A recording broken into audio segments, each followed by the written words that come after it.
Now we're going to go ahead and start looking at doing a sequential read. Again, I'll go ahead and step into sequential read. And again, it will ask me how many records to fetch. I'll say 1,000.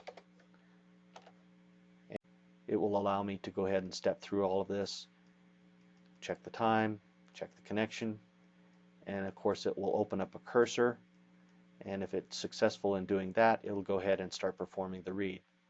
And now here's the fetch, and as you can see, the fetch was successful there, and I'm stepping through the times, computing total times, disconnect. And I'll go ahead and say continue, and we'll go ahead and fetch all of those records. And now that part is complete. Now I'm going to go ahead next and do the random read, and again I'll go through and step into all of that. The number of records to select, and I'll put in 1,000. And I'll go ahead and start the process. So it picks up the time and checks the connection. And here's my random function here, the intrinsic for COBOL. It's a pretty nifty feature right there. So I'll skip through the start time, and you can see this is all logic that we've seen before. So I'll go ahead and say continue, and it will go ahead and step through all of the 1,000 records, the random read of 1,000 records. It's gone through and said, okay, the next line is hit enter to exit, and that's the accept junk thing. So we've validated that we have a table out there. We validated that we can create a table. We validated that we can look at data out there. Or we need to validate that we need to look at data. So I'll select the table, and I'll go ahead and open the table data. And as you can see, it's all in here. So all of that works just fine. I'll go ahead and close that. And what I'm going to do is delete this particular table so that we can actually create it again. And that way you can see the whole process that I did before. I replicated. It will delete that. And now all I'll do is go ahead and take out the breakpoints. And again, from here I can go to debug, delete all breakpoints, and I'll just run this program.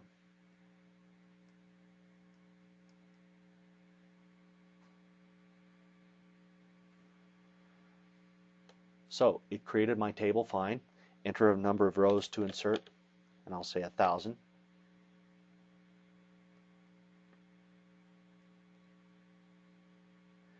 And that particular function took 1 second and 19 hundredths of a second.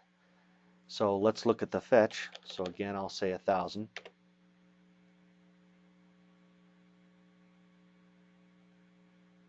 And that process took 98 hundredths of a second for 1,000 records.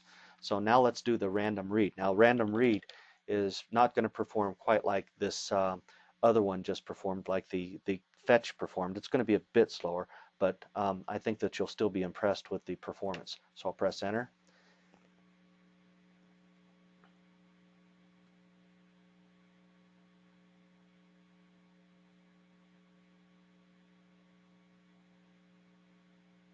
And this particular routine took 2 seconds and 2 seconds and 84 100ths of a second.